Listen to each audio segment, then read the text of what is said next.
Hello, so আমরা একটা খুবই চমৎকার একটা উদ্যোগ হাতে নিয়েছি। সেটা হচ্ছে যে আমরা আ ৪ জন মিলে একসাথে হয়েছি এবং আমরা আরো প্ল্যান করছি সামনে যে একসাথে হব।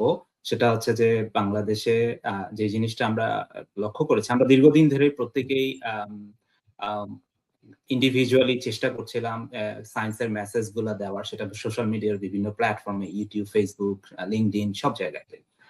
তো এরপরে আমাদের কাছে যেটা মনে হয়েছে যে আ বাংলাদেশের প্রেক্ষিতে আমাদের কিছু করা উচিত। কারণ অনেক সায়েন্স কমিউনিকেশন বা বিজ্ঞানটাকে সহজভাবে মানুষের কাছে পৌঁছানো বাংলা ভাষায় বিশেষত।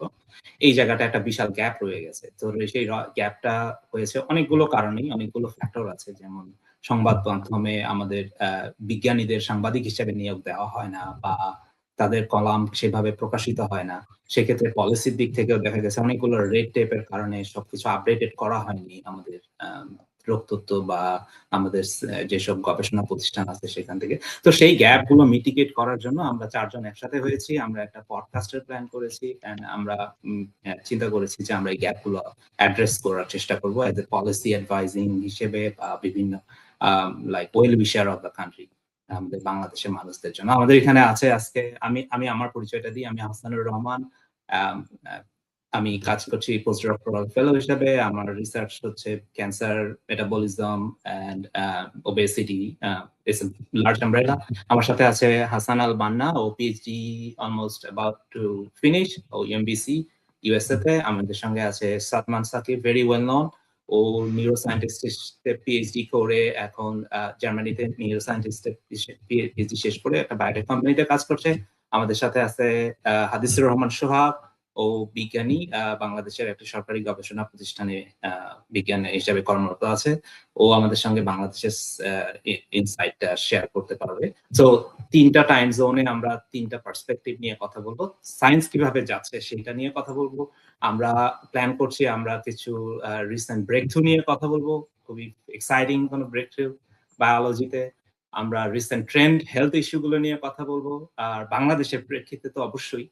তো সেটার মেইন গোলটা হচ্ছে আমাদের যে বিজ্ঞানকে মানুষের কাছে কত দ্রুত পৌঁছানো যায়, কত সহজভাবে পৌঁছানো যায়। কারণ আপনাকে যদি আমি একটা আর্টিকেল দিই, সেই আর্টিকেলটা পড়ে আমি নিজেও স্ট্রাগল করি। যদি আমি সায়েন্স বা নেচারে পাবলিশ করা বা ল্যান্সেটে কোনো একটা পেপার পড়তে গিয়ে এতদিন গবেষণার কাজের থেকেও আমার জন্য খুব কি মেসেজটা বের করে আনা অনেক কষ্ট হয়ে যায়। তো সেই ক্ষেত্রে আমাদের দায়িত্ব, আমার কাছে মনে হচ্ছে আমাদের একটা দায়বদ্ধতা আছে। সেই দায়বদ্ধতাটা আমরা আ থেকে নিজেদের থেকেই আমরা এই উদ্যোগটা নিয়েছি। তো আমি আ সেটা মেইন উদ্দেশ্য হচ্ছে যে যেহেতু সায়েন্স কমিউনিকেশন এইটার ফোকাস। তো আপনারা অবশ্যই জানেন বাংলাদেশের কনটেক্সট এ আমরা যদি ১ টা ২ টা উদাহরণ দিই, ফর এক্সাম্পল যে আ কিছুদিন আগে আমি পত্রিকায় দেখলাম যে নিপা ভাইরাসের সংক্রমণ হয়েছে। ৩৫ জেলায় নিপা ভাইরাসের সংক্রমণ অস্তিত্ব আ পেয়েছে আইডিসিআর, বাংলাদেশের রোগতত্ত্ব গবেষণা প্রতিষ্ঠান। কিন্তু আমি এটা বিস্তারিত জানার জন্য যখন আমি ওয়েবসাইটে গিয়েছি, আমি এখন পর্যন্ত সেটার কোনো ওয়েবসাইটে কোনো সুস্পষ্ট নির্দেশনা পেলাম না। তাহলে কি আমার মনে কোয়েশ্চেন হয় যে এই ৩৫ টি জেলায় সংক্রমণ হয়েছে কি ২০২৫ এ? নাকি এটা ২০০১ থেকে ২০২৫ পর্যন্ত? এবং আরো স্ক্যারি হচ্ছে সেখানে বলা হচ্ছে যে মৃত্যুর হার ১০০%। কিন্তু এখানে আপনি যদি স্ট্যাটিস্টিক্স টা দেখেন যে লাস্ট 20 ইয়ার্স এ 70% স্ট্যাটিস্টিক বলছে যে মৃত্যুর হার। আবার এই বছরে ৪ জনের শনাক্ত হয়েছে, ৪ জনই মারা গিয়েছে ১০০%। তাহলে কি আমাদের সারা দেশে একটা রেড অ্যালার্ট জারি করা দরকার? আচ্ছা, মানুষকে আতঙ্কিত না করে বরং উল্টো আমাদের উচিত যে কিভাবে আমরা এটা থেকে নিজেদেরকে প্রোটেক্ট করতে পারি। সেই সম্পর্কে সুনির্দিষ্ট গবেষণা আ লাইক একটা লিফলেট বা কিছু থাকা উচিত, প্রচারণা থাকা উচিত যেটা আমেরিকাতে হয়। তারা কোনো একটা ফ্লু এর সিজন চলছে এখন তারা এটা ডিসেমিনেট করে দেয় ইনফরমেশন গুলো। কিভাবে প্রোটেক্ট করব, রাইট? তারপরে আমরা কিছুদিন আগে দেখেছি ভ্যাকসিন নিয়েও একটা ইস্যু থাকে যে আমার বাংলাদেশের মানুষ সাধারণত খুবই well a um kind of accept করে ভ্যাকসিনকে। আমরা দেখেছি আমাদের সময়। যে এখন আমরা জানছি অনেকগুলো ভ্যাকসিনের যেহেতু মানুষের হাতে কমিউনিকেশনটা খুব ইজি হয়ে গেছে, তারা জানতে পারে। কিন্তু কোনটা ভুল তথ্য, কোনটা সঠিক তথ্য, কোনটা আম অপতথ্য সেটা আ তারা ডিস্টিংগুইশ পারে না। সেটা তাদের পারার কথাও না। সে জায়গায় আমাদের একটা দায়িত্ব আছে। তো সেইসব কিছু মিলে এড্রেস করার জন্য আমাদের এই উদ্যোগ। আমরা আশা করছি আপনারা আমাদের সাথে থাকবেন। আমি ১ম এ হাদিসুর রহমান সোহাগকে আমি আ এই বিষয়ে একটু বলতে জন্য রিকোয়েস্ট করছি যে বাংলাদেশের কনটেক্সট টা আসলে কি? তুমি কি দেখছো আসলে? সায়েন্স এর এখন সিচুয়েশন? আচ্ছা। থ্যাংক ইউ হাসান ভাই, বান্না এবং সাকিবকে, এবং আমাদের যারা দর্শক আছেন। আমাদের পডকাস্টের নাম হচ্ছে সায়েন্স ক্যাফে। তো এটাতে আমরা আড্ডার ছলে আসলে সায়েন্সের যে ব্যাপারগুলো আছে এগুলোকে একটু ব্রিউ করব, এবং আমাদের মূল উদ্দেশ্যটাই হচ্ছে যে বাংলাদেশের মানুষজনের কাছে বিজ্ঞানটাকে যাতে আরো একটু সহজে পৌঁছানো যায়। পাশাপাশি আমরা যেটা দেখতেছি যে আমাদের সায়েন্স বেসড পলিসি কিংবা ইন্ডাস্ট্রির যে জায়গাটা সেখানেও অনেকগুলি গ্যাপ রয়ে গেছে। তো সেইখানেও আসলে আমরা নিজেরা নিজেদের আলোচনার মাধ্যমে যতটুকু পারি সাহায্য করতে, অন্যান্য যে এক্সপার্ট আছেন বিভিন্ন এরিয়াতে, ইন্ডাস্ট্রিতে, পলিসি মেকিং এ, তাদের সাথে এখানে একসাথে যুক্ত করে এটাকে আরেকটু এগিয়ে নিয়ে যাওয়া। ওভারঅল সায়েন্স ক্যাফেতে আসলে আমরা মানে সায়েন্স রিলেটেড বিষয়গুলোকে একদমই একদমই মজার ছলে নিজেদের মতো করে একটু আলোচনা করার চেষ্টা করব, এবং ডেফিনেটলি আপনারা সবাই যুক্ত থাকবেন, আপনারা আমাদের এগুলো দেখবেন, আমাদেরকে প্রশ্ন করবেন, আমাদেরকে সাজেশন দেবেন। তো সেই প্রত্যাশা তো থাকবেই সব সময়। আর এখন যেটা হচ্ছে, ধরেন সায়েন্স কমিউনিকেশনের তো অনেকগুলি অ্যাসপেক্ট আছে। আসেন ভাই একটু যেমন বলার চেষ্টা করলেন যে ধরেন আমরা যে কাজগুলি করি নিজেরা গবেষণাগারে, সো সেগুলি হচ্ছে একটা হচ্ছে গবেষকদের মাঝে পৌঁছানো, মানে সেইটার যেমন একটা ব্যাপার আছে। আবার যেমন ধরেন নিপা ভাইরাস একটা প্রসঙ্গ আসলো বা ভ্যাকসিনের কথা আসলো, ইভেন আমি যদি হেলথের বাইরে গিয়েও বলি, রিসেন্ট আমাদের এখানে একটা বেশ বাংলাদেশে বড় মাত্রার ভূমিকম্প হলো 6.4, এবং সেটা নিয়েও আমরা দেখলাম যে নানান ধরনের অপতথ্য এবং প্রচুর ভয়ভীতি মানুষজনকে দেখানো হলো। সো সায়েন্স তো আসলে সায়েন্সের বাইরে যাওয়ার কোনো উপায় নাই, আপনি সকাল থেকে শুরু করে সন্ধ্যা পর্যন্ত জন্ম থেকে মৃত্যু সব জায়গায় তো আছেই। কিন্তু সায়েন্সের চাইতে আসলে ধরেন তার মানে মিসগাইডেড ইনফরমেশন গুলি, বা আমরা যেটাকে অনেক সময় গুজব বলি বা অপতথ্য বলতেছি, সেগুলিই কেন জানি মানুষের কাছে বেশি পৌঁছাচ্ছে। আমরা এমন এক দেশে বাস করি যে দেশে আসলে আপনি ফেসবুক খুললেই রিলসে পাবেন যে আসলে 15 দিনে আপনার ক্যান্সার নির্মূল হয়ে গেছে। সো এক্স্যাক্টলি আপনার ক্লিকবেইট হচ্ছে যেটা বলে জাস্ট আর কি। হচ্ছে এক্স্যাক্টলি। সো আমরা সবকিছুকেই কেন যেন অত সহজ করে নিয়েছি, তো সেই জায়গাটাই সায়েন্স ক্যাফে একটু কাজ করতে চায় আসলে বেসিক্যালি। একদমই সঠিক তথ্যটা, জেনুইন সায়েন্স ব্যাকড যে ইনফরমেশনটা, সেটা যাতে মানুষের কাছে পৌঁছানো যায়, আমরা সেটা নিয়েই কাজ করব আশা করি। এবং আমরা অনেক মানুষজনকে এখানে আসলে একসাথে করতে চাই। সো আশা করি সবাই সাথে যুক্ত থাকবেন। তো হ্যাঁ, আমি আমি এটাই তোমার হচ্ছে কাছে আমাদের উদ্দেশ্য। হ্যাঁ, সোহাগ, আমি তোমার কাছে ওইটাই জানতে চাচ্ছি যে এখন লেটেস্ট সিচুয়েশনটা কি আসলে বাংলাদেশের মানুষের, বিশেষ করে তুমি তো দেখেছো রিসেন্টলি ভ্যাকসিন নিয়ে একটা ক্যাম্পেইন, মানুষজনের সঙ্গে যখন তুমি কথা বলো জি। তখন তাদের পার্সপেক্টিভটা, মানে সাধারণ মানুষের একটা তো ভার্চুয়াল রিয়েলিটি আছেই, হ্যাঁ, সেটার সাথে একটা হ্যাঁ। রিয়েলিটিটা কি আসলে, তারা কি ভাবে মানুষের? না ভাই, ওভারঅল যদি আমার মনে হয় যে বাংলাদেশের ভ্যাকসিন অ্যাকসেপ্টেন্স, আমি বলবো যে খুব ভালো। পৃথিবীর অন্যান্য Agree. দেশে, ইভেন অনেক উন্নত দেশের উদাহরণও যদি আমরা দেখি, সেইখানে আসলে অনেক ধরনের গ্রুপ তৈরি হবে। তো ভিন্ন মত তো থাকবেই। তো সেটাকে থাকবেই, আসলে হ্যাঁ। ধরেন আমাদের ওই সঠিক তথ্যটা দিয়েই সেই ভিন্ন মতকে আসলে মোকাবেলা করতে হবে। তো আমরা সেজন্যই তো এই এক্স্যাক্টলি, সায়েন্স ক্যাফেটা করা। তো আমরা এখান থেকে এক্স্যাক্টলি। এক্সাক্ট তথ্যটা মানুষের কাছে পৌঁছাবো। তো তখন মানুষ যথেষ্ট বিবেচনা সম্পন্ন মানুষ, বাংলাদেশের মানুষ আমি বলবো। তো সায়েন্স ক্যাফে হ্যাঁ, সেখানে আমাদের জাস্ট একটু ভ্যাকসিনের হেল্প করবে, সাকসেস, কিন্তু ওভারঅল আমাদের, হ্যাঁ, বাংলাদেশে তুমি যদি দেখো আমাদের সবগুলো ভ্যাকসিনের সাকসেস রেট অলমোস্ট লাইক, যারা আমরা ক্যাম্পেইন, যেগুলো ক্যাম্পেইনের সাকসেস রেট অনেক হাই। আমরা পোলিওকে অলরেডি ইরাডিকেট করে ফেলছি, আমাদের দেশে নেই আর। হ্যাঁ, আমাদের আরো ধরো এক্স্যাক্টলি পোলিও অলমোস্ট, নাই, আমরা ছোটবেলায়ও যতটা নাই নাই দেখেছি সেটা নাই আর। নাই, রাইট, তো এটা একটা বিগেস্ট তো ওইটাই মাঝে মাঝে অ্যাচিভমেন্ট। মাঝে যেটা হয়, ধরেন আপনার মানে একটু নাজিং হয়তো করতে হয়, লোকজনকে একটু হয়তো পুশ করতে হয়, একটু ধাক্কা দিতে হয়, তো একটু সেন্সিটাইজ করতে হয়, সেই কাজগুলি তো করতে হবে, অন্য অনেকেই করতেছে, আমরাও করব, সেই জন্যই তো সায়েন্স ক্যাফেটা করা। Right, right. আচ্ছা, আমি মানে থ্যাংক ইউ সোহাগ তোমাকে। আমি বান্নাকে একটু জিজ্ঞেস করতে চাই আসলে, যে বান্না কেন আসলে মানুষের এই যে নাজিং করতে হয়, ও বললো সোহাগ, যে মানুষ কেন আসলে ট্রাস্ট, মানে মিস ইনফরমেশনটাকে কেন সহজে ট্রাস্ট করে আর কি, সেটা কিভাবে, আর কিভাবে এটা স্প্রেড আউট করে লাইক এ ফায়ার, যে সঠিক তথ্যটা চাইতে মিস ইনফরমেশনটা খুব দ্রুত ছড়ায়। তো এই জায়গাটা আসলে সোশ্যাল মিডিয়া বা সবকিছু মিলে তুমি যদি আমাকে একটু তোমার ইনসাইটটা শেয়ার করো। শিওর ভাই, থ্যাংক ইউ হাসান ভাই। আমার মনে হয়, আচ্ছা, সায়েন্স কমিউনিকেশন ইম্পর্টেন্ট দুইটা মেইন কারণে। একটা হচ্ছে পাবলিক ট্রাস্ট অর্জনের জন্য, আরেকটা হচ্ছে মিস ইনফরমেশনের এগেনস্টে যে আমাদের যে যুদ্ধটা, সেই যুদ্ধটা চালিয়ে নেওয়ার জন্য। তো পাবলিক ট্রাস্ট একটা বিশাল ইম্পর্টেন্ট বিষয়, কিন্তু আপনি যদি যে কোনো একটা মানুষকে জিজ্ঞেস করেন ডু ইউ ট্রাস্ট সায়েন্স, সে অবশ্যই বলবে হ্যাঁ, হোয়াই নট। কিন্তু প্রবলেমটা হচ্ছে দেখবেন যে স্পেসিফিক যখন ইনসিডেন্ট হয়, স্পেসিফিক ঘটনা হয়, তখন দেখা যায় যে তার একটা দোটানা তৈরি হয়। আচ্ছা, ও এই গভর্নমেন্ট তো আমাকে এই ভ্যাকসিনটা নিতে বলল, এটা কি ঠিক আছে কিনা, বা এটা আমি নিব কিনা, বা হচ্ছে একটা ট্রিটমেন্টের ক্ষেত্রে এই ওষুধটা নিয়ে তো কন্ট্রোভার্সি আছে, আমি এটা নিব কি নিব না, কার কথা শুনবো। তো এই ইস্যুগুলা কেন তৈরি হয়? কারণ ওই পাবলিক ট্রাস্টটা স্পেসিফিক সেক্টরে গেলে বোঝা যায় যে এই ট্রাস্টটা আসলে মানে খুবই ঠুনকো। কি কারণে সেটা হয়? কারণ হচ্ছে আমাদের এই পাবলিক ট্রাস্টটা সায়েন্সের প্রতি অনেক সময় ব্লাইন্ড থাকে। ব্লাইন্ড কেন বলতেছি? ধরেন এটা একেকটা দেশে একটু কম বেশি হয়। বাট এই ট্রাস্টটা যে ব্লাইন্ড থাকে, ব্লাইন্ডটা মানে হচ্ছে সেই স্পেসিফিক ইনফরমেশনটা আমরা জেনে ট্রাস্ট করতেছি না। এই কারণে হচ্ছে ব্লাইন্ডেড ট্রাস্ট।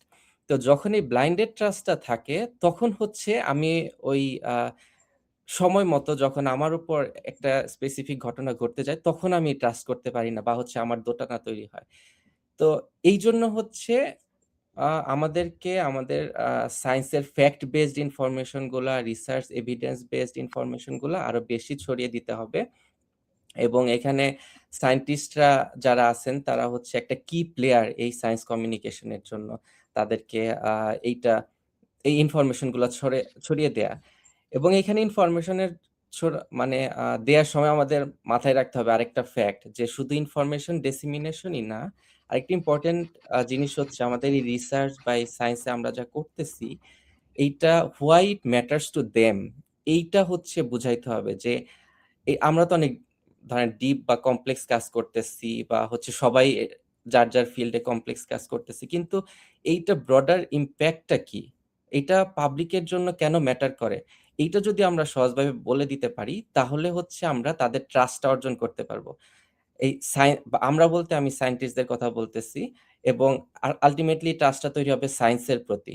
এবং সায়েন্সের প্রতি যখন ওই ট্রাস্টটা থাকবে, তখন হচ্ছে ওই স্পেসিফিক ইনসিডেন্টে কেউ তাকে মানে মিসগাইডেড করতে পারবে না।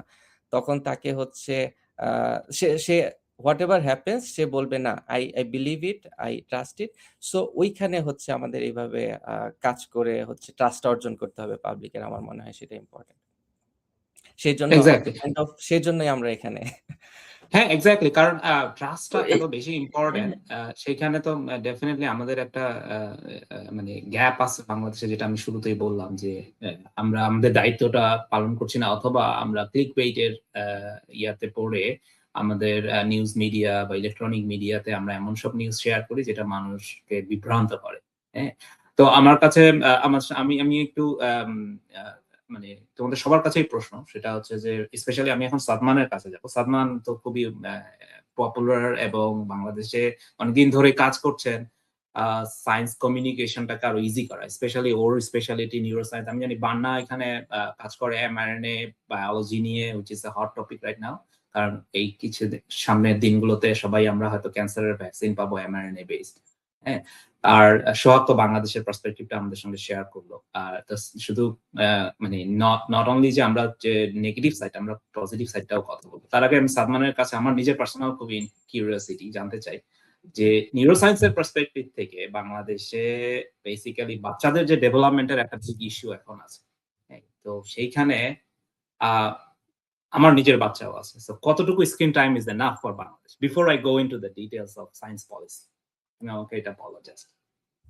I mean, thank you so much, আসান ভাই, এবং থ্যাংকস সবাইকে এই প্ল্যাটফর্মটা ক্রিয়েট করার জন্য first of all, and also মানে I am really feeling amazing to be part of it actually. তো আসান ভাইয়ের কোশ্চেনের অ্যান্সার যদি বলি যে বাচ্চাদের স্ক্রিন টাইম কতটুকু দরকার, জিরো স্ক্রিন টাইম দরকার। Oh my God! Because the science is already clear, মানে এটা নতুন কিছু না, এটা অলরেডি কয়েক বছর আগে থেকে already publish and well tested and everything, যে বাচ্চারা যদি তাদের 15 বছর আগে থেকে তারা স্ক্রিন, মানে 15 বছর বলছে কিন্তু, তাই না, যে এটা কিন্তু এমন না যে জন্মের পর থেকে, তো 15 বছর পর্যন্ত তারা যত বেশি স্ক্রিন ইউজ করবে, এটা আমেরিকার একটা স্টাডি ছিল যে যত বেশি স্ক্রিন ইউজ করবে, এবং স্ক্রিন ইউজ করা মানে কি সোশ্যাল মিডিয়াতে টাইম স্পেন্ড করবে, তাদের আইকিউ বলেন, তাদের পারফরমেন্স ইনটু দ্য স্কুল বলেন, ইট উইল গো ডাউন। মানে এটা একেবারে ও। প্রুভেন একটা স্ট্যাটিস্টিক্যাল সিগনিফিকেন্স একটা ব্যাপার, যেটা আমি একটু ইন্টারাপ্ট করি। আমি মনে হয় জি রিসেন্টলি একটা নিউজে দেখলাম অস্ট্রেলিয়াতে এরকম একটা ল করেছে তারা। জি যে হ্যাঁ, 15 ইয়ার্স এর অস্ট্রেলিয়াতে ল আগে করছে যে 15 বছরের মধ্যে সোশ্যাল মিডিয়াতে কেউ অ্যাকাউন্টই খুলতে পারবে না আর কি, বাচ্চারা খুলতে পারবে না। যাদের পসিবিলিটি থাকার রেস্টুরেন্টে কথা। আছে। তো এই যে দেখেন আমরা যখন মানে তাহলে আমি একটু একটু অন্য প্রসঙ্গে আসি, যে সায়েন্স শিওর, কমিউনিকেশন শিওর। যেটা আমরা আজকে এটা নিয়ে কথা বলতেছি, যে রাইট। সায়েন্স কমিউনিকেশন করতে হলে মানে অ্যাকচুয়ালি আমরা কেন করতেছি, ওয়াই সায়েন্স কমিউনিকেশনটা আমরা মানে আমাদের করাটা আরো জরুরি। দেখেন, সায়েন্স কমিউনিকেশন তো আমরা কয়েক লেয়ারে অলরেডি করতেছি। ধরেন আমরা যখন একটা পেপার পাবলিশ করতেছি, আমার মনে আছে আমি যখন কেবল পিএইচডি শুরু করছিলাম, আমি তো তখন কেবল এই সিস্টেমটার সাথে পরিচিত হইছি যে আচ্ছা, একটা ল্যাবে এক্সপেরিমেন্ট করার পরে ওইটা জাস্ট আমার ল্যাব নোটবুকে ফেলে রাখলে হবে না। মানে it needs to be packaged into like a nice figure, nice story, and then it needs to be submitted to a journal to get published. এটা কিন্তু একটা সায়েন্স কমিউনিকেশন আমরা অলরেডি করতেছি সবাই। আমরা করি। চারজনই এটার সাথে ইনভলভ। বা যারা সায়েন্স নিয়ে কাজ করতেছেন, ফান্ডামেন্টাল নলেজ আমরা ক্রিয়েট করতেছি। যে সেটা পাবলিশনে যাচ্ছে, কিন্তু ওই পাবলিকেশন গুলা কিন্তু পড়তেছে সারা দুনিয়ার খুব অল্প কিছু সায়েন্টিস্ট বা ওই নিশ এরিয়াতে যারা কাজ করতেছে। যেমন আমার নিউরোসায়েন্স তো অ্যাকচুয়ালি অনেক ব্রড একটা টপিক। অনেক আমার বড়। কাজ ছিল এই লার্নিং, মেমোরি ফরমেশন, তারপরে genetic disorder of intellectual disability and everything, এগুলা নিয়ে কাজ ছিল, epigenetics and so on so forth. মানে এই যে যখন আমি এই জার্গন গুলা ইউজ করা শুরু করছি, তখন কিন্তু অলরেডি মানে as a neuroscientist I can tell you this, মানে যখন when there's too much jargon you will feel like ধুর এটা আমার শোনার ইচ্ছাই নেই, কারণ এটা আপনার সাথে যায় না। কিন্তু আমরা রাইট।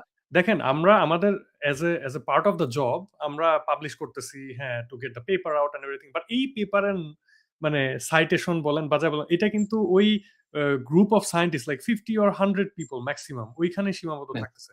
তো আমি নিজেকে সবসময় চিন্তা করতাম যে আচ্ছা, অ্যাকচুয়ালি যারা সায়েন্টিস্ট তারা কিন্তু at the same time they are also acting like a journalist. Think about it, right. যে একটা একজন সাংবাদিক কি করে, যে একটা জায়গায় আগুন ধরছে, সে একটা ছবি তুলতেছে, তুলে একটা রিপোর্ট লিখতেছে। আমরাও তো তাই করতেছি, তাই না? যে ধরেন তাই একটা করছি।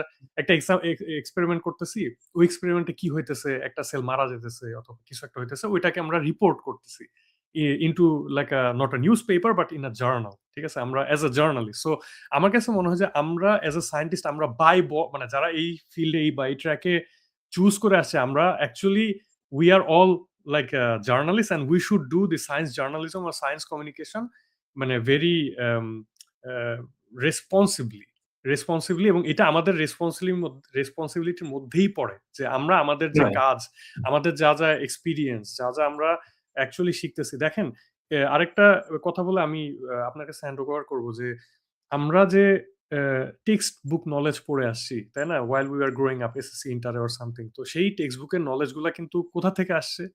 এই যে শত বছর বা মানে ডেকেডস অফ সায়েন্টিফিক রিসার্চ, মানে আমি সায়েন্সের কথা বলতেছি, নট অনলি সায়েন্স, মানে এনি কাইন্ড অফ ফিল্ড। এখানে সায়েন্স হতে পারে, আর্টস হতে পারে, কমার্স হতে পারে, ওগুলার মানে ওগুলার publication system is different, but of course মানে ওই নলেজ গুলা তো আসতেছে কাদের মাধ্যমে? এই যে যারা অ্যাকচুয়ালি একদম রুট লেভেলে কাজ করতেছে, তাদের কাজগুলোকে সামারি করে একটা মানে ট্যানজিবল ফরম্যাটে নিয়ে একটা টেক্সট বুকে আসতেছে।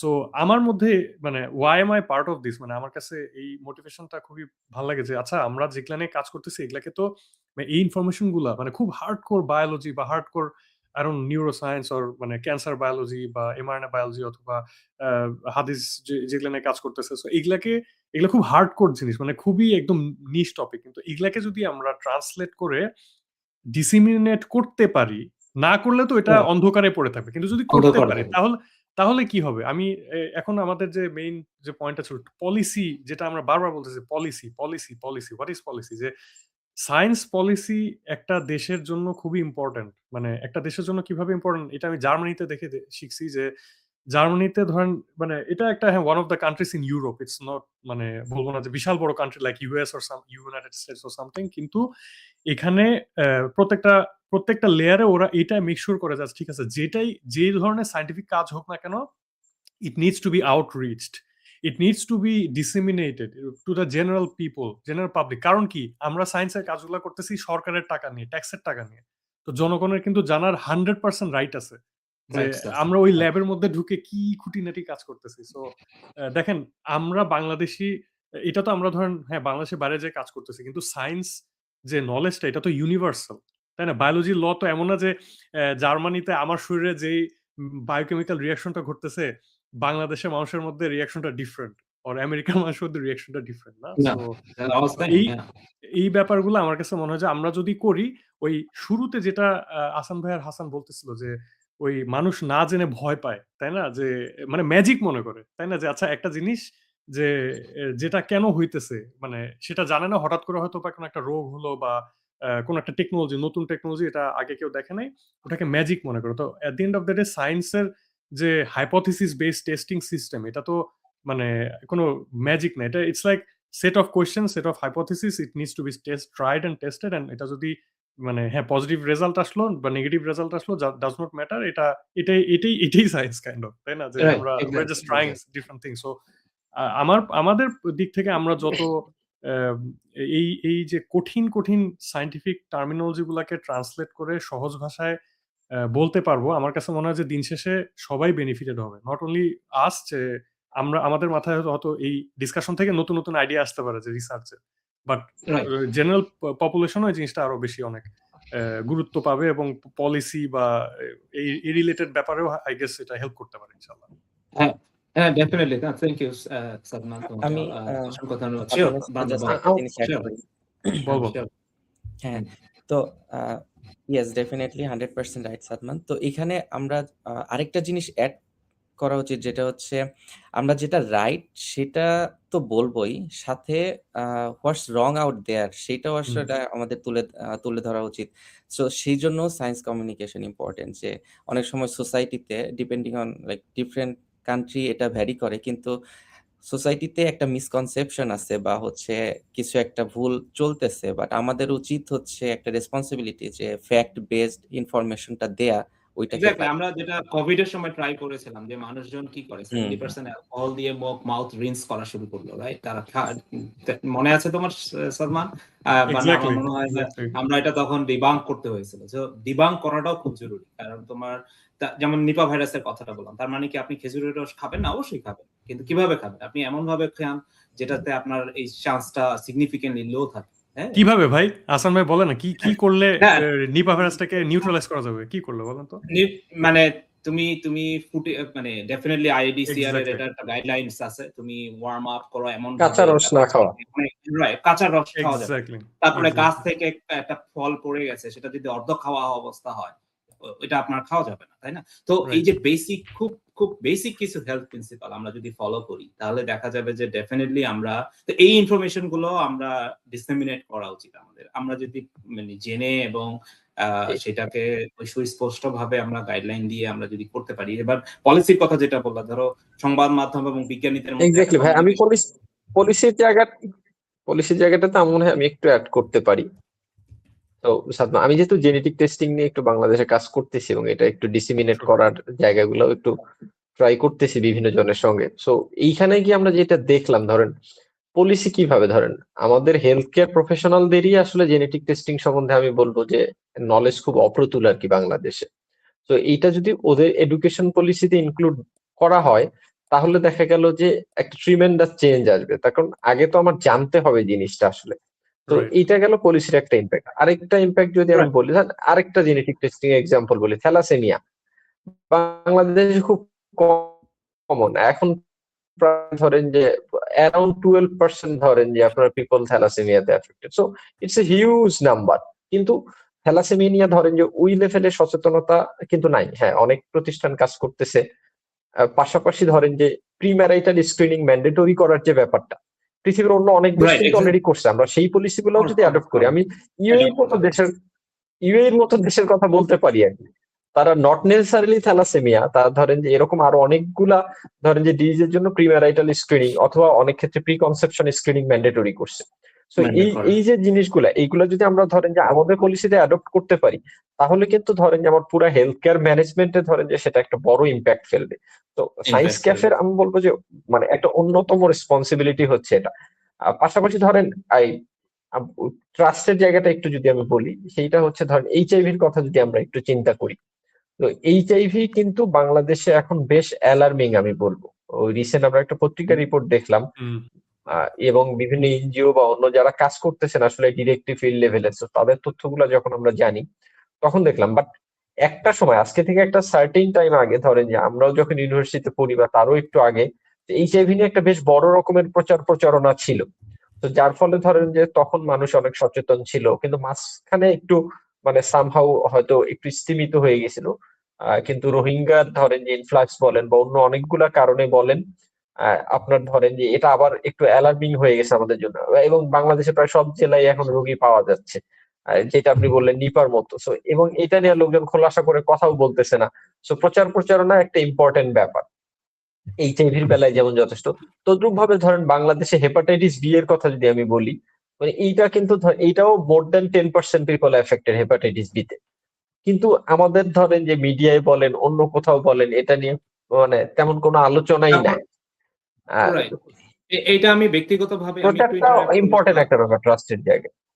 Right, exactly. আর এই যেটা স্ক্রিনিং এর কথা বললাম খুবই ইম্পর্টেন্ট। এটা নট অনলি যে আমাদের যে একটা কমন টেন্ডেন্সি হচ্ছে যে আমরা অসুস্থ না হলে ডাক্তারের কাছে যাই না, কিন্তু আমি এটা বারবারই বলে আসি যে prevention is better then cure. আমরা চাইলে আপনি প্রত্যেক বছর যদি ইয়ারলি একটা চেক আপ করে অনেকগুলো আর্লি ডায়াগনোসিস করা যায়, সেক্ষেত্রে অনেক রোগগুলোকে খুব সহজে আমরা প্রিভেন্ট করতে পারি, প্লাস আর্লি ডায়াগনোসিস করতে পারি। এখন আমি এই জন্য বান্নাকেও মানে এই রিলেভেন্ট বিষয় নিয়ে একটু জিজ্ঞেস করতে চাই যে বেসিক্যালি তুমি তো এমআরএনএ বায়োলজি নিয়ে অনেকদিন কাজ করছো, what's your take on that আর কি, যে আমরা কিভাবে সায়েন্স মানে ওভারঅল সায়েন্স ক্যাফে কিভাবে হেল্প করতে পারে, পলিসি কিভাবে হেল্প করতে পারে, এমআরএনএ তোমার রিলেভেন্ট ফিল্ড তো অনেক বুমিং ইনফ্যাক্ট। সো সব মিলিয়ে তোমার অভিজ্ঞতাটা যদি অল্প কিছুতে সাম আপ করো আমাদের সঙ্গে। ওকে ভাইয়া, শিওর। আচ্ছা, তো যে পার্টিকুলার যে ভ্যাকসিন গুলা যে ভাইরাস গুলা নিয়ে হাদিস বললো, HB hepatitis B virus an important one, তো তারপরে হিউম্যান প্যাপিলোমা ভাইরাস এইচপিভি, তো এইচপিভি এগুলার এগেইনস্টে হচ্ছে এই ভাইরাসগুলা ক্যান্সার কজ করতে পারে, লাইক এইচপিভি লিভার ক্যান্সার বা হচ্ছে আমাদের সার্ভিক্যাল ক্যান্সার। তো ক্যান্সার কজিং যে ভাইরাসগুলো আছে এই দুইটার এগেইনস্টে আমাদের ভ্যাকসিন প্রোডাকশন লাইক ডেভেলপ করা অলরেডি অনেক এগিয়ে গেছে। তো এইটা ছাড়াও আরো অনেক ভাইরাসেস আছে আমাদের সোসাইটিতে, লাইক সব জায়গায়, তো যেগুলোর এগেইনস্টে কাজ চলছে। আরএনএ বেসড থেরাপিউটিক সেটা সায়েন্টিস্টরা ট্রাই করছে ইয়া করার, কিন্তু এখন পর্যন্ত success. Covid is a good example আমাদের জন্য। Covid is a good example for vaccine, কিন্তু থেরাপিউটিক্স হিসেবে আরএনএ এর সাকসেস এখনো অনেক বেশি হয় নাই, বাট সায়েন্টিস্টরা আর হোপফুল যে সামনে অনেকগুলা ডিজিজের এগেনস্টে, স্পেসিফিক্যালি ক্যান্সার বা কিছু ইমিউন ডিজিজের এগেনস্টে আরএনএ বেসড থেরাপিউটিক্স চলে আসবে। আর ভ্যাকসিন আসলে অনেকভাবেই তো তৈরি করা যায়, অনেকগুলা ওয়ে আছে, এবং হচ্ছে কিভাবে আমরা ডেলিভারি করব, delivery is a big issue. তো ভ্যাকসিন গুলা তৈরি করার জন্য কাজ চলছে। তবে আমরা আস্তে আস্তে মেজর যখন মেজর ব্রেক থ্রু হবে সেগুলো নিয়ে আমরা এখানে ডিসকাস শেয়ার করব। ডেফিনেটলি, এটার জন্যই আমাদের খুব এক্সাইটেড। আই লুক ফরওয়ার্ড, আমি খুবই এক্সাইটেড যে আমরা অনেকগুলো ব্রেক থ্রু নিয়ে কথা বলতে পারবো with all this brilliant minds with me. Sakib, go ahead. এবং হ্যাঁ, আমি বেশি লম্বা করব না, আমি জাস্ট এটাই হাসানের কথা থেকে বলবো যে আই গেস আমি আমার পার্সোনাল দিক থেকে বলতে চাচ্ছি যে আমি তো of course I did my research in academia, but now I am working in a biotech company. এখানে সায়েন্সের কমার্শিয়ালাইজেশনটা আসলে আমি মানে নিজের চোখে দেখলাম যে কিভাবে সায়েন্সকে কমার্শিয়ালাইজ করতেছে। বিকজ দেখেন, একটা সায়েন্টিফিক ডিসকাভারি পেপার পর্যন্ত থাকলো, কিন্তু হাসান যেটা বলতেছিল তাই না, যে এমআরএনএ থেরাপিউটিক্স কিন্তু আমরা দেখতেছি only for the vaccine of Covid, কিন্তু এরপরে কি কি থেরাপিউটিক্স আছে অ্যাকচুয়ালি কিন্তু আছে। এবং ওই যেমন এই যে অ্যান্টিসেন্স থেরাপি যেটা, তাই না, যে অ্যান্টিসেন্স থেরাপি, এটা ওই নিউরোসায়েন্সের অ্যাসপেক্টে যদি বলি, ডাচনন মাসকুলার অ্যাট্রফি একটা ডিজিজ আছে। সো ওইখানে একটা স্পেসিফিক জিনের ওভার এক্সপ্রেশন হয়, তো অ্যান্টিসেন্স দিয়ে ওটা এক্সপ্রেশনটাকে কমায়, ওই নিউরনটাকে সার্ভাইভ করা। আমি শেয়ার করার লোভ সামলাতে পারছি না। আমি নিজেও এসআইআরএনএ নিয়ে কাজ করি, যেটা একটা জিনের এক্সপ্রেশন একদম সিগনিফিকেন্টলি ডাউন করে দেয়। সো ওগুলো পপুলার হচ্ছে। হচ্ছে মানে কি অলরেডি ক্লিনিক্যালি মানে অ্যাপ্লাইড হচ্ছে। অফকোর্স এটা Trial. একটাই সমস্যা আছে, এগুলো এক্সট্রিমলি এক্সপেন্সিভ ড্রাগ। কারণ একটা অ্যান্টিসেন্স অলিগো মানে এটা it cost like $50,000 or something probably. এটা মানে চিন্তার বাইরে। তো এইটাই হচ্ছে গিয়ে ফ্যাক্টর যে সায়েন্সকে কমার্শিয়ালাইজ করতে হলে অফকোর্স মানে এটা ধরেন আমরা ওয়েস্টার্ন কান্ট্রি বা এইসব মানে আমাদের এখান থেকে দেখতে পারতেছি এই যে জায়গাটায় দেখো হ্যাঁ। এখানে ইন্ডাস্ট্রি আর গভর্নমেন্টের একটা পার্টনারশিপ দরকার আসলে। এখানে আমি বলি ইন্ডাস্ট্রি গভর্নমেন্টের পার্টনারশিপ তো সেটার আগে আমি মনে করি যে গভর্নমেন্টকে একটা লেভেল প্লেইং ফিল্ড বানাইতে হবে। লেভেল প্লেইং ফিল্ড মানে কি, যে দেখেন যে জার্মানিতে যদি বলি যে জার্মানিতে আমি যে বায়োটেক কোম্পানিতে কাজ করতেছি, তো গভর্নমেন্ট থেকে তো সাবসিডি বলেন বা যাই বলেন, আমি যখন করতে গেছি আমাদের ল্যাবে দেখা গেছে কি যে গভর্নমেন্ট থেকে টাকা দিছে যে আচ্ছা এই মেশিন কেন এই মেশিন কেন। অফকোর্স মানে গভর্নমেন্টও বায়োটেক কোম্পানির টাকা দিতেছে, প্লাস মানে একাডেমিক ইনস্টিটিউশনেরও টাকা দিতেছে। সো এই টাকা দিয়ে আমরা করতেছিটা কি, মানে ওরা টাকা দিচ্ছিল ওই সময়, ওইটা দিয়ে আমরা ওই মেশিন কিনছি, কিনে তারপরে we are using it for মানে discovering new drugs and everything. So গভর্নমেন্টের ক্যাপাবিলিটি থাকলে অফকোর্স এটা দিবে, এটা সমস্যা নাই। কিন্তু মানে এই যে আলটিমেটলি যে একটা প্রোডাক্ট বানানো হচ্ছে, এটা বানানো হচ্ছে কিসের জন্য? একটা মানুষের জীবন বাঁচানোর জন্য, তাই না? এবং এটা করা হচ্ছে কিভাবে? আমরা যদি একটু দেখি যে ক্লিনিক্যাল ট্রায়ালের যে সিস্টেমটা, এটা কিন্তু অনেক দিনের একটা লম্বা সময়। এজন্যই আমি হাসানের কথা ধরে বলতে চাই যে এটা মানে হেলথ সায়েন্সে things gets a long time to get into the clinic or something, তাই না? যে it takes almost 20 years to make a drug। মানে একটা ওষুধ বানাইতে 20 বছরের রিসার্চ এবং কতগুলা মানুষের শ্রম এবং সময় যাইতেছে। এটা কিন্তু আমরা অ্যাপ্রিশিয়েট যদি করি তাহলে বুঝতে পারবো যে আমরা এখন ইনস্ট্যান্টলি একটা ফার্মেসি থেকে, ঢাকার কথা বলি, ঢাকায় একটা ফার্মেসি থেকে চট করে একটা ড্রাগ কিনে নিয়ে আসলাম, কিন্তু এই ড্রাগ বা ওষুধটা বানাইতে প্রায় 20-30-40 বছরের মানে শ্রম, টাইম, কত হাজার হাজার মানুষের শ্রম আছে কিন্তু এখানে, এবং ইনভেস্টমেন্ট আছে। তো যাই হোক, আমার এই কথা বলার মাধ্যমে একটাই উদ্দেশ্য যে আমরা যদি বাংলাদেশে, অফকোর্স বাংলাদেশে একটা ইকোসিস্টেম অলরেডি আছে, তাই না? যে বাংলাদেশে ফার্মা কোম্পানিগুলো আছে, অনেক ভালো করতেছে। ফার্মা কোম্পানিগুলো বড় অনেক ওষুধ ইভেন এক্সপোর্ট করতেছে। এটা বাংলাদেশের জিডিপিতে অনেক মানে ইমপ্যাক্ট ফেলে। কিন্তু আমার কাছে মনে হয় যে বাংলাদেশে R&D-টা একটু এখনো ডেভেলপ না। ড্রাগ ডিসকভারি বলেন, ডেভেলপমেন্ট বলেন। অফকোর্স কারণ ইটস আ হাই রিস্ক একটা এরিয়া, যে আচ্ছা ড্রাগটা আমি চেষ্টা করলাম অনেক এক্সপেরিমেন্ট করে, কিন্তু আলটিমেটলি লাভ হলো না। So of course there's a potentiality of it. But right now এখন দেখেন আমরা যদি এআই এর মাধ্যমে অনেক মানে জিনিসপত্র আস্তে আস্তে ইজি হয়ে আসতেছে, যে ঠিক আছে এখন মানে 20 বছর লাগতো যেটাকে, সেটা ড্রাগ ডিসকভারিটা পুরোটাই আমার কাছে মনে হয় যে হাই রিস্ক হাই রিওয়ার্ড।